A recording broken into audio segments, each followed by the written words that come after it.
Imagine standing on the 68th floor of a Tokyo skyscraper, sipping coffee, when the world suddenly decides to dance. The floor beneath you rolls like ocean waves, glass trembles in its frames, and the entire city outside sways like a forest in a storm. Yet the building doesn't fall. Your heart races, but the tower breathes with the earthquake instead of fighting it. That impossible calm in the middle of chaos is not luck. It's centuries of Japanese ingenuity disguised as modern steel and concrete. In a country hit by over 1,500 earthquakes every year and sitting on the furious edge of the ring of fire, immovable skyscrapers are a myth.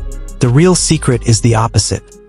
They are designed to move, gracefully, deliberately, and just enough to stay alive.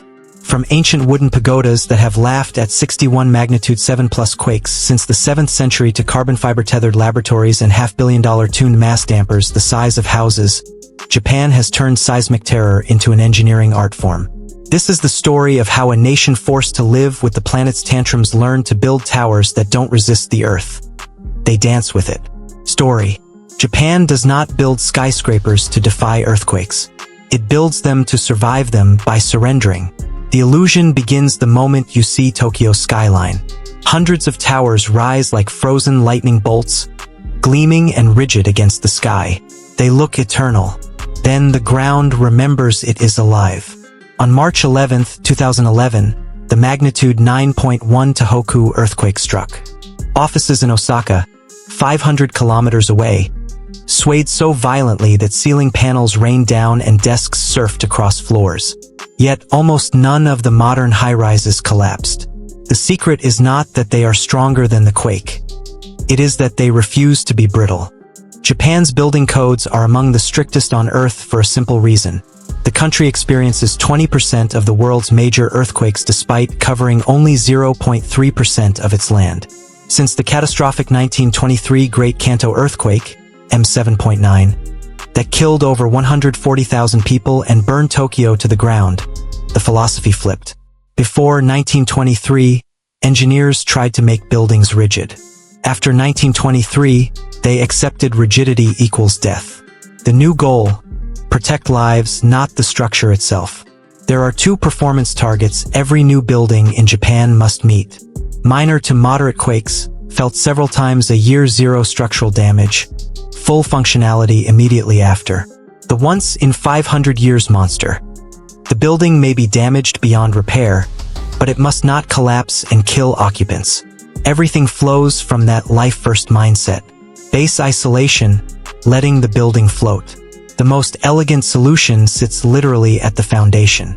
Modern Japanese skyscrapers often rest on seismic isolators, thick laminated rubber pads reinforced with steel plates, or sliding bearings combined with springs and fluid dampers. When the ground shakes horizontally, the isolators absorb the motion and the building above glides almost gently, like a ship on water. The landmark example is the 54-story Roppongi Hills Mori Tower, 2003.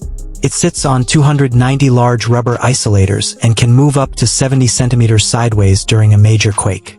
During the 2011 Tohoku event, occupants on upper floors felt a slow, surreal rocking instead of violent jolting. Computers stayed on desks, coffee stayed in cups, damping the sway, turning physics into poetry. Even isolated buildings sway in long-period ground motion, the slow, rolling waves that topple tall structures. To kill that resonance, engineers install motion dampers throughout the height. Some are viscous fluid dampers, giant hydraulic pistons that convert kinetic energy into heat. Others are tuned mass dampers, TMDs, enormous pendulums or sliding weights suspended near the top.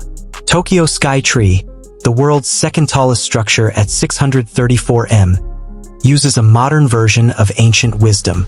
At its core is a central Shinbashira column, echoing the flexible wooden core found in 1,400-year-old 5-story pagodas. In Skytree, the Shinbashira is concrete and steel, connected to the outer tower with oil dampers. When the tower wants to sway one way, the Shinbashira countersways, canceling up to 50% of the motion. During a 2018 typhoon with earthquake-like gusts, the tip moved only 60 centimeters, less than a child's swing. Taipei 101's famous 660-ton golden orb is a cousin to this idea, but Japan prefers distributed damping. Hundreds of smaller devices hidden in walls and floors so architects don't lose rentable space to a single giant ball. Ancient lessons still standing. While the world marvels at carbon fiber and viscous dampers, the oldest earthquake engineering on the planet still works perfectly, and it's made of wood. Visit Horyuji Temple in Nara.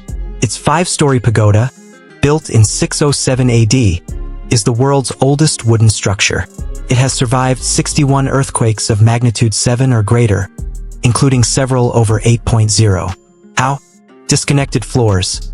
Each story rests on the one below through simple overlapping joints, not rigid nails. The floors slide independently instead of transferring stress upward. Wide, heavy eaves. They lower the center of gravity and act like outriggers.